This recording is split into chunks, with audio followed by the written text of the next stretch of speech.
Of a Sunni terrorist group fighting against Shiites in Iran says his organization has close links with the CIA. The head of the Jundullah group was captured earlier this week in the south of the country. Abu Malik Rigi says he met the US agents in Pakistan who promised support for carrying out terrorist attacks in Iran. The Americans promised to give us aid. They said they'd cooperate with us and give me military equipment, arms and machine guns.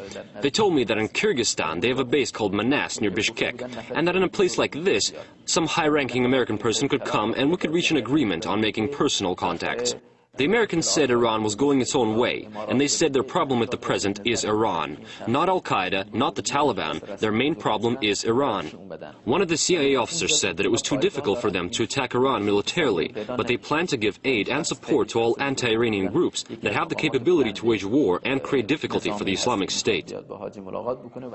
Well, Abu Malik Rigi also says he was captured while on his way to a meeting with a high-ranking American official at the Manas military base in Kyrgyzstan. The US has denied having any links with the group. Investigative journalist Webster Tarpley has the background story on Jundullah.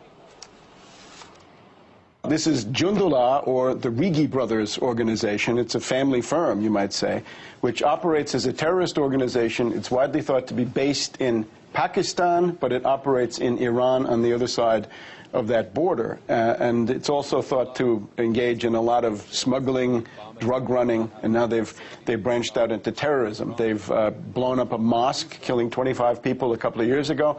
Last October, they blew up about 50 Iranians, including some top commanders of the Iranian Revolutionary Guard. So the guy's now been captured. This Abu Malik Rigi was the #1 most wanted terrorist on the Iranian most wanted list. And they claim that in a very dramatic action, they caught him when he was trying to fly from Dubai to Kyrgyzstan, and they forced him down in Iran. It's a tremendous victory for the Iranians, because they've essentially decapitated this very, very threatening terror group. And this group has been around, of course, for a long time. Jundullah, just a little bit of background, Seymour Hersh of The New Yorker, the London Daily Telegraph, and Brian Ross of ABC News all agree that they're on the CIA payroll. This is the $400 million in the Iran Regime Change Act approved under Bush. The guy had been meeting with, and some say, the NATO Secretary General, Jaap de Hoop Scheffer, met this terrorist, certainly NATO generals in